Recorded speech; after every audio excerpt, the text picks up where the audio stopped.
Hello everyone, welcome to Govind Kumar maths. नमस्कार, मैं हूं गोविंद कुमार और आप सबका गोविंद कुमार मैथ्स पे बहुत बहुत स्वागत करता हूं। आज से हम स्टार्ट करेंगे क्लास 11 मैथ्स, जिसमें हमें पहला चैप्टर तो नहीं है, एक टॉपिक है कॉम्प्लेक्स नंबर क्लास 11 में पढ़ने के लिए। आज हम वहां से स्टार्ट करते हैं। तो चलिए आज का क्लास स्टार्ट करते हैं। सबसे इम्पोर्टेंट बात, आप इस क्लास को अपने फ्रेंड्स के बीच भी शेयर करें। क्यों शेयर करें? उसका कारण ये है कि अभी कोरोना का समय चल रहा है और सभी क्लासेस बंद है, लेकिन समय तो चल रहा है, समय तो पास हो रहा है। तो मैं चाहता हूं उन सभी बच्चों की भी तैयारी रहे, सभी बच्चे पढ़ाई में टच रहे जो क्लास नहीं जा पा रहे हैं, ऑनलाइन पढ़ना चाहते हैं। सो चलिए आज का क्लास स्टार्ट करते हैं। तो चलिए हम पढ़ेंगे आज से कॉम्प्लेक्स नंबर जिसको हम हिंदी में कहते हैं सम्मिश्र संख्या। मेरे बारे में आप जान सकते हैं, मेरा नाम है Govind Kumar. By profession I am software engineer basically. So चलिए क्लास को स्टार्ट करते हैं। देखिए, कॉम्प्लेक्स नंबर हिंदी में कहते हैं सम्मिश्र संख्या। देखिए, आप बेसिकली नंबर के बारे में जानते होंगे पहले से, थोड़ा सा मैं मोटा मोटी यहाँ पे बता देता हूँ। नंबर्स के बारे में आपको आइडिया होगा। नंबर्स को संख्या, हिंदी में संख्या कहते हैं। देखिए, बेसिकली आप सुने होंगे क्लास 10th या अभी तक 9th 8th या 10th से नीचे जितने भी क्लास पढ़े होंगे, आपने ये संख्या सुना होगा इवन नंबर, जिसको हिंदी में हम सम संख्या कहते हैं। आप ये भी सुन रखा होगा ओड नंबर, जिसे हम हिंदी में विषम संख्या कहते हैं। इसी तरीके से आप रियल नंबर सुने होंगे, जिसे हम हिंदी में वास्तविक संख्या कहते हैं। आप बहुत सारे टाइप्स की संख्या सुने, जैसे मान लीजिए आप प्राइम नंबर सुने होंगे, अभाज्य संख्या। आप रेशनल नंबर सुने होंगे जो p/q के रूप में रहता है। इस तरीके से बहुत सारे संख्या का कैटेगरी है। क्लास 10th तक या 10th से नीचे तक आप इतनी संख्याओं को किसी न किसी तरीके से, किसी न किसी रूप में पढ़े ही होंगे। थोड़ा सा मैं ओवरव्यू देता हूं और आपको समझाने की कोशिश करता हूं। देखिए, अगर मैं एक नंबर लाइन खींच लूं, ड्रॉ कर लूं, यहाँ पे ये इधर बोल देगा ये माइनस इन्फिनिटी, हिंदी माइनस अनंत कहेंगे, और ये हो जाएगा प्लस इन्फिनिटी। इसके बीच में यहां से लेके और यहां तक जितनी भी संख्या आएगी और जो भी संख्या होगी, जैसे मान लीजिए यहाँ पे आप जानते होंगे, यहाँ पे 0 होता है, यहाँ पे 1 होता है, यहाँ पे 2 होता है, यहाँ पे 3 होता है, और ये इस तरीके से आगे बढ़ते जाता है। यहाँ पे -1 होता है, यहाँ पे -2 होता है, यहाँ पे -3 होता है, और ये इस तरीके से चलते हैं। तो इधर वाली संख्या को हम पॉजिटिव संख्या कह देते हैं। पॉजिटिव मीन्स धनात्मक, क्या बोलते हैं इसको? पॉजिटिव नंबर यानी धनात्मक संख्या। और यहां से इधर वाले जितनी भी संख्या होती है, इसे हम बोल देते हैं नेगेटिव नंबर। क्या बोल देते हैं इसे हम कह देते हैं नेगेटिव नंबर यानी ऋणात्मक संख्या। क्या कहते हैं इसे हम? ऋणात्मक संख्या। इसके बीच में जितनी भी संख्या, जैसे मान लीजिए 0 और 1 के बीच में दशमलव में आएगा 0.5 उसके बीच में। उसी तरीके से 2 और 3 के बीच में एक संख्या होगा जो कितना होगा? 2.5 ढाई होगा। तो यानी 0.5 है, क्या ले सकते हैं इसको ले सकते हैं 5/10, दैट इज 1/2। यानी 1/2 जो संख्या हुआ वो भी इसी लाइन पे आएगा, कहीं न कहीं इसी लाइन पे ये दिखेगा। और ये कहाँ दिखेगा? ये दिखेगा 0 और 1 के बीच में। उसी तरीके से जैसे 2.5 है, अगर मैं 2.5 को लिखना चाहूँ तो मैं यहाँ लिखता हूँ 2.5 के बारे में। तो इसे मैं क्या लिखूंगा? इसे मैं लिखूंगा 25/10, जो कट जाएगा 5 से। तो ये जो 5/2 हुआ ना, ये भी तो संख्या है, और ये कहाँ आ रहा है? ये इसी लाइन पे आ रहा है। इसी लाइन पे कहाँ पे आ रहा है? ये 2 और 3 के बीच में आ रहा है। बेसिकली मैं आपको बता देना चाहता हूँ, ये जो लाइन होता है इसको बोलते हैं नंबर लाइन। कौन सी लाइन? Number line. इसको हिंदी में कहा जाता है संख्या रेखा, जहां पे हम सभी संख्याओं को रिप्रेजेंट कर सकते, दिखा सकते हैं। ठीक है, तो आप क्लास 10th तक या उससे नीचे तक इन सभी चीज के बारे में पढ़े होंगे कि सम संख्या यानी इवन नंबर क्या होता है, ओड नंबर क्या होता है, रियल नंबर क्या होता है, रेशनल नंबर क्या होता है, सभी चीज को पढ़े होंगे। ठीक है, तो उसी टाइप में जब क्लास 11th में आप आइएगा, अभी आप क्लास 11th में जो आ गए हैं, तो उसमें जो मैं नया संख्या पढ़ना, जो नया नंबर पढ़ना, वो पढ़ना है कॉम्प्लेक्स नंबर के बारे में। ठीक है, तो उससे पहले कॉम्प्लेक्स नंबर में जाने से पहले मैं आपको बता देना चाहता हूं, तो जब भी मैं रियल नंबर का बोलूं, मैं जब भी बोलूं कि रियल नंबर, जब भी मैं इसका इस्तेमाल करूं, कि रियल नंबर यानी वास्तविक संख्या, तो आपके दिमाग में ये बातें आनी चाहिए। जब मैं आपको बोलूं कि वास्तविक संख्या दैट इज रियल नंबर, तो आप समझ जाइएगा यहाँ से माइनस इन्फिनिटी से लेके और प्लस इन्फिनिटी के बीच में जितना भी संख्या है सभी वास्तविक संख्या है। जैसे एग्जाम्पल के तौर पे अगर मैं बोलूँ आपको 5, तो ये वास्तविक संख्या है, ये एक रियल नंबर है, बिल्कुल है। क्यों? क्योंकि 5 जो है ना माइनस इन्फिनिटी से लेके प्लस इन्फिनिटी के बीच में आता है, तो यह एक वास्तविक संख्या है। अगर बोलूँ मैं -10, तो ये भी एक वास्तविक संख्या है। क्यों? -10 किधर आएगा? ये हो गया 0, -10 किधर आएगा? ऋणात्मक साइड में, नेगेटिव साइड में। अगर मैं बोलूं आपको 5/12, तो 5/12 मीन्स क्या? 0.4 फिर 1 समथिंग इस तरीके से, तो ये कहाँ आएगा? तो ये देखिए 0.41 का मतलब क्या हुआ? 0 से बड़ा, 0 से तो बड़ा होगा लेकिन 1 से छोटा, यानी इस दोनों के बीच में कहीं ना कहीं आएगा। अगर मैं बोलूं 5/2, तो 5/2 का मतलब क्या हो जाएगा? 2.5, तो ये भी एक रियल नंबर है, वास्तविक नंबर है। तो ये कहाँ आएगा? ये आएगा, ये हो गया 1, ये हो गया आपको 2 और ये हो गया 3। इसका मतलब 2.5 जो होगा वो कहीं ना कहीं यहाँ पे आएगा। तो इस नंबर लाइन पे जितना भी संख्या आपको दिख जाए वो सभी संख्या वास्तविक संख्या कहलाती है। ये बात क्लियर है? अगर आपको वास्तविक नंबर, रियल नंबर क्लियर है, तभी मैं आपको कॉम्प्लेक्स नंबर के बारे में समझा पाऊंगा। तो वास्तविक संख्या यानी रियल नंबर वो सभी संख्याएं होती है जो रियली में होती है, रियली में एग्जिस्ट करता है। हम वास्तविक का मतलब क्या कहते हैं? वास्तविक का मतलब क्या होता है? वास्तविक का मतलब वह चीज जो है रियलिटी में, उसे हम क्या बोलेंगे? वास्तविक। तो 2.5 होता है, 7.6, लेकिन ये होता है और ये सभी इसी नंबर लाइन पे कहीं ना कहीं दिखे। ओके, तो चलिए देखते हैं कुछ कंसेप्ट और मैं आपको समझाने की कोशिश करता हूं। मैं इसे मिटा रहा हूं, आप उसको लिख लीजिएगा। देखिए, क्लास 10th या 10 से अंडर भी आप रूट में जब भी कोई नंबर, जैसे मान लीजिए रूट में 16 आया, तो आप इसका वैल्यू लिखते होंगे 4। जनरली उस इसका वैल्यू होता है +-4, लेकिन एक जनरल सेंस में मैं आपको बता रहा हूं कि रूट 16 का वैल्यू कितना है? 4 है। अगर मान लीजिए यहाँ पे मैं लिखूं रूट 64, इसका वैल्यू कितना आएगा? 8 है।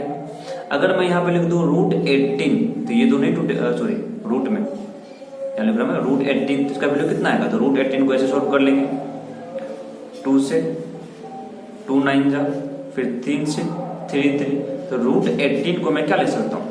ये 2 3 आया, इसका स्क्वायर रूट 3, ये बाहर हो जाएगा, ये बच गया 2, तो ये हो जाएगा 3√2। और रूट 2 का वैल्यू कितना होता है? 1.414, और ये सॉल्व करके कितना आएगा?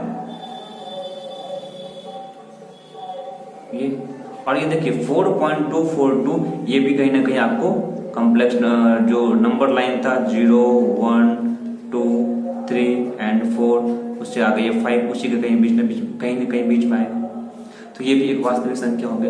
लेकिन जब कभी भी आपको ऐसा दिख जाए माइनस में रूट 16, ध्यान दीजिएगा मेरी बात पर, इस पॉइंट पे ध्यान दीजिएगा। अभी आप देखिए रूट 16 है आपको, तो रूट 16 का वैल्यू कितना आ गया? 4। लेकिन यहाँ रूट 16 पॉजिटिव है।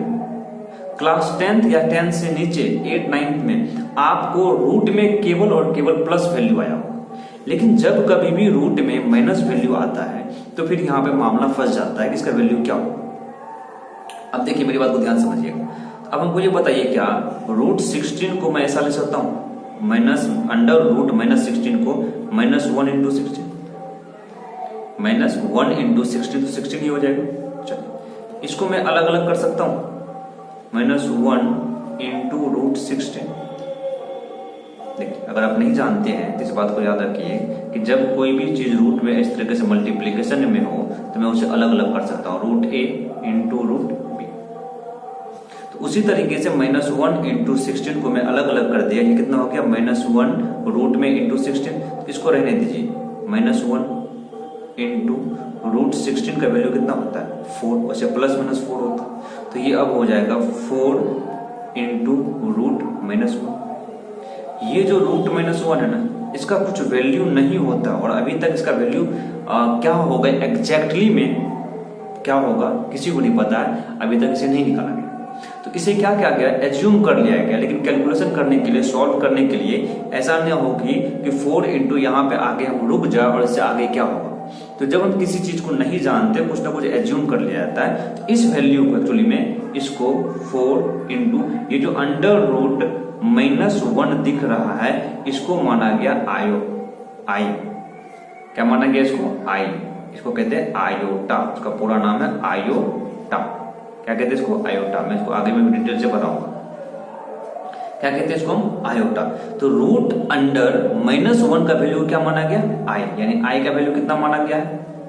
रूट अंडर -1, इसको हम कहते हैं आयोटा। इसका वैल्यू कितना माना गया? इसका वैल्यू माना गया रूट अंडर -1। तब ये जाकर हो गया 4i। तो क्या बोलेंगे हम? 4i। अगर हम इसको कुछ नहीं मानेंगे, अगर इसको हम कुछ नहीं मानेंगे तो इसका क्या वैल्यू आएगा हमें नहीं पता है, किसी को भी नहीं पता है। तो इसके वैल्यू को क्या मान लग गया? समझ गए मेरी बात को? और इसको क्या कहेंगे हम? आयोटा। आयोटा का वैल्यू कितना हो गया? Under root -1। चलिए एक एग्जांपल को और देखते हैं। आप इसको नोट करते रहिएगा, मैं इसे मिटा रहा हूं। देखिए ध्यान से मेरी बात, थोड़ी देर हो सकती है आपको थोड़ी बहुत साउंड आ रही हो बाहर से, बगल में कुछ प्रोग्राम चल रहा है, so don't worry about that, ignore that. देखिए अगर मैं यहाँ पे लिखता हूँ रूट 64 और यहाँ पे कर देता हूँ तो इसका वैल्यू तो आप कह दीजिएगा सर इसका वैल्यू देखो +-8 होता है, लेकिन मैं जनरली समझाने के लिए 8 इस्तेमाल करूंगा। ठीक, तो रूट 16 का वैल्यू कितना हो गया? रूट 64 का 8। अगर इसी जगह पे रूट 64 नहीं होगे -64 होगा तो आप इसको डायरेक्ट क्या कीजिएगा? आप पहले इसको ऐसा लिख लीजिएगा -1 इंटू 64। अब इसको अलग अलग कर लीजिएगा तो ये हो जाएगा -1 इंटू 64। तो ये इसका वैल्यू तो हमने क्या माना? आई, दैट इज आयोटा, और इंटू और 64 का वैल्यू कितना आएगा? +-√8। तो इसका वैल्यू कितना आ गया? +-√8 इंटू आई। तो जब कभी भी रूट में कोई भी चीज हो और वो माइनस में हो, जब भी रूट में कोई भी चीज हो और वो माइनस में हो तो जैसे रूट 64 लिखा हुआ था इसको हम लिखेंगे इस माइनस के लिए तो आ जाएगा आई, और बाकी जो 64 है उसको सॉल्व कर लीजिए कितना हो जाएगा? +-8 आई। एक एग्जांपल और समझिए, जैसे मान लीजिए यहाँ पे मेरे पास लिखा हुआ है -121। एक तो तरीका ये, इसको इस तरीके से डिटेल में कीजिए, और डायरेक्ट इसको कैसे कीजिएगा? आपको दिखा माइनस, पहले देखिए 120 का कितना होगा? 121 का प्लस रूट में आता है 11, और ये माइनस दिखा रूट में, इसके लिए क्या कर देंगे? आई। तो ये जगह +-11 आई। अगला एग्जांपल देखिए, अगर मान लीजिए अगर आपको ऐसा दिख रहा है -81, तो आप जानते हैं कि 81 का कितना होगा? +-9 इसका स्क्वायर रूट, और आई लगा हुआ माइनस लगा हुआ है, इसके लिए आई लगा देंगे। क्यों? क्योंकि आई का वैल्यू कितना होता है? आई का वैल्यू होता है √-1, और इसको मैंने अच्छे से समझा दिया अभी किस तरीके से करेंगे इसको। समझ गए मेरी बात को? तो ये जो आई होता है ना, ये आई क्या होता है? आयोटा। आई को क्या कहते हैं हम? आयोटा। ठीक है, चलिए अब समझते हैं आई। तो इस बात को याद रखिएगा कि रूट में -1 का वैल्यू कितना होता है? आई, यानी रूट में -1 जब भी हो उसका वैल्यू कितना होगा? आई, और आई को हम क्या कहेंगे? आयोटा। जो क्लास 10th तक या 10th से पहले तक आपको रूट में कोई भी वैल्यू माइनस में नहीं आया होगा, कोई भी वैल्यू नेगेटिव में नहीं आया होगा, क्योंकि वो क्लास 10th में नहीं पढ़ने के लिए है, इसलिए 11th में है, इसलिए मैं आपको पढ़ा रहा हूँ। ठीक है, तो चलिए आगे देखते हैं। देखिए, तो मैंने आपको बता दिया आयोटा क्या है। आयोटा एक नंबर है जिसको आई से रिप्रेजेंट करते हैं, और इसका वैल्यू कितना होता है? इसका वैल्यू होता है -√-1। इस बात को याद रखिएगा कि आई इक्वल टू कितना होता है? √-1। तो अब चलिए इससे कुछ 4-5 रिजल्ट आएंगे, मैं उसको सॉल्व करके दिखाता हूँ। जैसे मान लीजिए आई इक्वल टू √-1, इसका स्क्वायर कर दीजिए दोनों बगल। स्क्वायर मीन्स वर्ग करने पर दोनों बगल वर्ग कर दीजिए, तो इधर कितना हो जाएगा? ये तो वर्ग कीजिएगा तो ये हो जाएगा i², और इधर है -1 और इसका वर्ग कर देंगे। और आप जानते हैं कि जब रूट पे स्क्वायर करेंगे तो रूट हट जाएगा, तो कितना आएगा वैल्यू? तो 1। जानते हैं इस बात को आप लोग, मैं यहाँ पे लिख दे रहा हूँ। अगर मान लीजिए रूट में है a और इस पर स्क्वायर कर देंगे, इसका वैल्यू कितना आ जाता है? इसका वैल्यू कितना आ जाता है? इसका वैल्यू a आ जाता है, तो रूट हट जाता है। ठीक है, तो i का वैल्यू था √-1, तो जब मैंने उसका स्क्वायर किया दोनों बगल तो उसका वैल्यू कितना आ गया? इसका वैल्यू आ गया, रूट हट गया, वैल्यू आ गया -1। अब इसका स्क्वायर कर दीजिए एक बार, तो i² तो है ही मेरे पास, अब इसका स्क्वायर कर देते हैं। तो जब इसका स्क्वायर करेंगे तो इधर भी स्क्वायर करना पड़ेगा, -1 और उसका स्क्वायर। तो अगले स्टेप में देखिए क्या हो जाएगा, ये जो आई स्क्वायर है, स्क्वायर पे स्क्वायर, तो ये 2 और ये 2 मल्टीप्लाई हो जाता है, जानते हैं इस बात को। इसका वैल्यू कितना हो जाएगा, इसका वैल्यू हो जाएगा i⁴ और -1 का स्क्वायर, तो माइनस का स्क्वायर, -1 का स्क्वायर मतलब क्या हुआ, देखिए -1 का स्क्वायर का मतलब हुआ -1 × -1, तो ये माइनस माइनस तो हो जाएगा प्लस, और 1 × 1 1, और प्लस को तो लिखा नहीं जाता, तो जब भी माइनस पे स्क्वायर हो कितना हो जाएगा प्लस। अब देखिए मैं इसको भी यहाँ समझा देता हूँ, ये कैसे होगा, आई स्क्वायर पे जब भी स्क्वायर रहेगा ना, स्क्वायर पे जब भी स्क्वायर हो तो इस स्क्वायर को आपस में मल्टीप्लाई कर दीजिए, ये हो जाएगा वो कितना, i⁴। तो यहाँ से देखिए ये हो जाएगा आई स्क्वायर की स्क्वायर, तो ये हो जाएगा i⁴, और -1 का स्क्वायर, तो 1 तो माइनस का स्क्वायर तो प्लस, और 1 का स्क्वायर 1। तो इस बात को भी आप याद रखिएगा कि i⁴ का वैल्यू कितना होता है, 1। ठीक, अब देखिए एक रिजल्ट है मेरे पास i³। अब i³ का वैल्यू कितना, तब हमें बता सकते हैं क्या i³ को मैं ऐसा ले सकता हूं, i³ को i² × i, आप जानते होंगे i² × i बेस सेम, तो इसमें कुछ नहीं, पावर तो 1, तो ये कितना हो जाएगा i⁵, यानी मैं i³ को ले सकता हूं i² × i। ध्यान दीजिए i² का वैल्यू देखिए यहां से कितना आया, i² का वैल्यू कितना आया, -1, और यहाँ है × i, और आपको पता है माइनस तो माइनस रहेगा, 1 × i करेंगे तो कितना हो जाएगा i, क्योंकि 1 से मल्टीप्लाई करेंगे किसी भी संख्या में, किसी भी चीज में उतना ही हो जाता, जैसे 1 × 5 क्या हो जाएगा 5, तो 1 × i कितना हो जाएगा i, तो यहाँ से देखिए i³ का वैल्यू कितना आ गया, तो i³ का वैल्यू आपको आ गया -i। समझ रहे मेरी बात। तो आयोटा एक ऐसी संख्या है जिसका वैल्यू कितना होता है, √-1। इस बात को आप हमेशा याद रखेंगे। तो मैं यहाँ से एक समरी लिख देता हूँ कि i का वैल्यू कितना होता है, i का वैल्यू होता है √-1। तो यहाँ से अगला रिजल्ट कितना आता है मेरे पास, अगला रिजल्ट मेरे पास आता है i² का वैल्यू कितना आता है, ये हट जाएगा रूट, तो ये हो जाएगा -1। इसी तरीके से मेरे पास i³ का वैल्यू कितना आया था, अभी i³ का वैल्यू आया था मेरे पास -i, और i⁴ का वैल्यू कितना आया था, i⁴ का वैल्यू कितना आया था 1। तो इस 4 रिजल्ट को, इस 4 नंबर को आप याद रखेंगे। यहाँ पे i क्या है, i को हम क्या बोलते हैं, आयोटा। पूरा कॉम्प्लेक्स नंबर इस पे बेस्ड है, समझ रहे मेरी बात को, पूरा कॉम्प्लेक्स नंबर इस पे बेस्ड है। कॉम्प्लेक्स नंबर क्या होता है मैं अगले वीडियो लेक्चर में बताऊंगा, लेकिन कॉम्प्लेक्स नंबर को जानने से पहले ये आयोटा को जानना बहुत जरूरी है। अगले लेक्चर में मैं आपको इससे रिलेटेड, इससे संबंधित 5-6 क्वेश्चंस कराऊंगा। उसके बाद हम आएंगे इसके नेक्स्ट टॉपिक पे, जो है complex number, what is complex number. तो कॉम्प्लेक्स नंबर को समझने के लिए आयोटा का ज्ञान बहुत ही जरूरी है। तो फ्रेंड्स आज के लिए हम इतना ही रखेंगे। अगर आपको मेरे वीडियो से रिलेटेड कोई भी इंफॉर्मेशन, कोई भी प्रॉब्लम अगर आप मुझसे साझा करना चाहते हैं तो आप मुझे सोशल नेटवर्किंग साइट पे फॉलो कर सकते हैं, जिसका आईडी है गोविंद कुमार मैथ्स। मैं यहाँ पे अपडेट डालते रहता हूँ और मैं कमेंट को भी देखते रहता हूँ। फिर भी अगर आपको कोई डाउट है तो आप मेरे व्हाट्सएप नंबर 8210482976 पे आप जुड़ जाइए, मैसेज कीजिए हाय और अपना नाम सेंड कीजिए, अपना एड्रेस, ताकि मैं आपको ग्रुप बना के उसमें ऐड कर दूं। और कोई भी डाउट हो आप मुझे उसमें वहां पे सेंड कीजिए, ताकि मैं सिलेक्टिवली सबको वहां पे ज्वाइन कर सकूं।